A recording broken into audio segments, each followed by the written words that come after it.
सत्कार उद्योजक सभा धुळे व श्री समर्थ वाग्देवता मंदिर धुळे संयुक्ताने दास नवमीनिमित्त कैलासवासी रामभाऊ प्रभू देसाई व्याख्यानमाला संपन्न।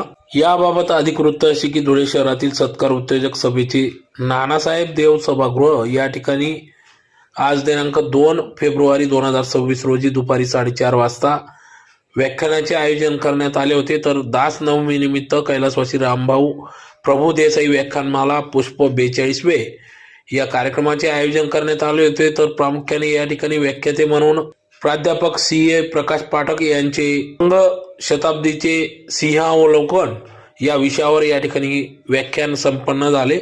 तर प्रसंगी या ठिकाणी सुरुवातीला प्रतिमा पूजन करून दीप प्रज्वलन करून या ठिकाणी या व्याख्यानमालेस सुरुवात करण्यात आली। तर प्रसंगी या ठिकाणी सत्कार उद्योजक सभा धुळेचे अध्यक्ष प्राध्यापक VV नकानेकर, चिटणीस प्राध्यापक सतीश दीक्षित, कार्याध्यक्ष प्राध्यापक देदी डोंगरे आदी मान्यवर पदाधिकाऱ्यांच्या उपस्थितीत या ठिकाणी सदर व्याख्यानमाला पार पडली। तर यावेळेस मोठ्या संख्येने या ठिकाणी धुळेकर नागरिक, सत्कार उद्योजक सभेचे सदस्य, पदाधिकारी या ठिकाणी उपस्थित होते।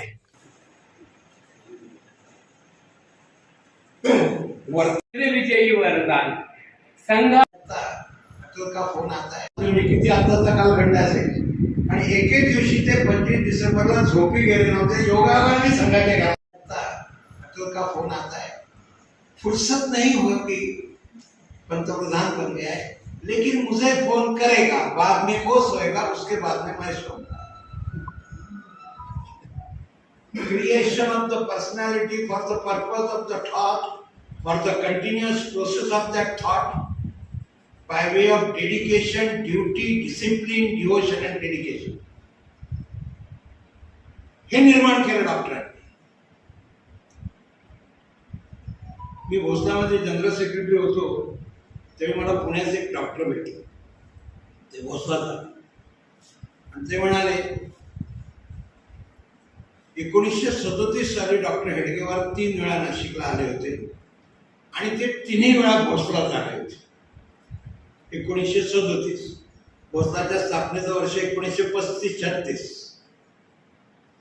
मी आत्ताच्या कालखंडात जाऊ तर तुमच्याजवळ काही जुना संदर्भ असेल तर तो मला पाहिजे। हा जुना संदर्भ जो आहे तो हा मला कुठे मिळेल, कसा मिळेल हे मला नाही सांगता येणार। मी जुने काही गोष्टी पाहिजे आणि जुन्या सगळ्या गोष्टी पाहिल्यानंतर जे मला करता येईल ते करीन। मी तुम्हाला संदर्भ सांगतोय, का सांगतोय लक्षात घ्या।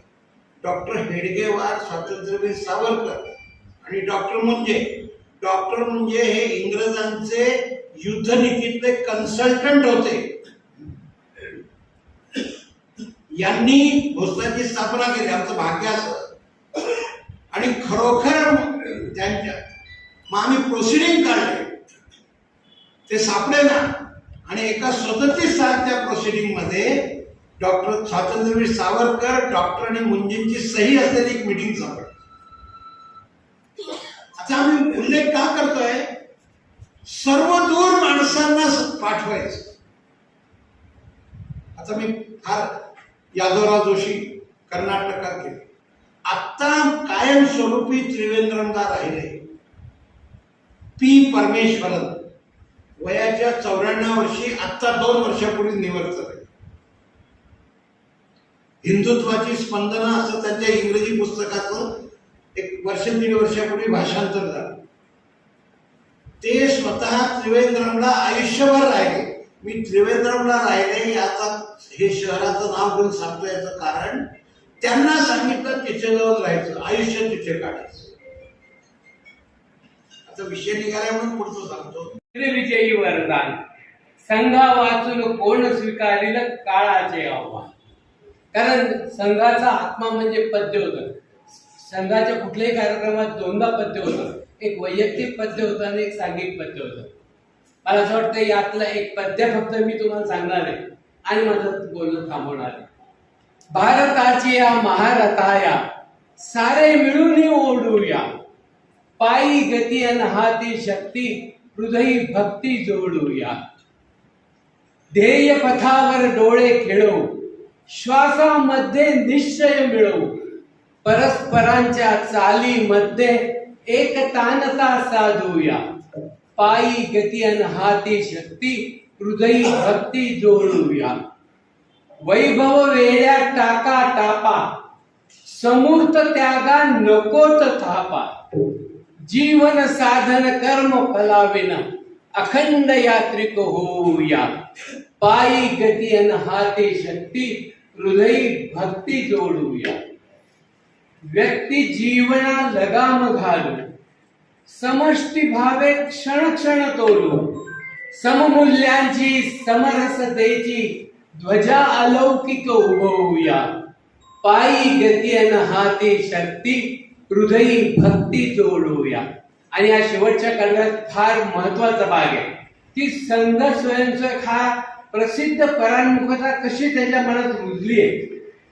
कारण इंग्रजीमध्ये एक असा विचार आहे की if wealth is lost nothing is lost, health is lost something is lost, but character is lost everything is lost. आणि ते कॅरेक्टर घडवण्याचं काम संघाने गेली 100 वर्ष सातत्याने केलंय. आणि म्हणून या शेवटच्या कडव्यात पद्याच्या म्हटलेलं आहे, कोण रथियान कोण सारथी, कसली चर्चा ही वैयर्थी. परम पवित्रे जीवन सूत्रे, रथचक्रांना बांधूया. पायी गती अन हाती शक्ती, हृदयी भक्ती जोडूया. भारताची या महारथाया, सारे मिळून ओढूया. एवढं बोलून मी माझं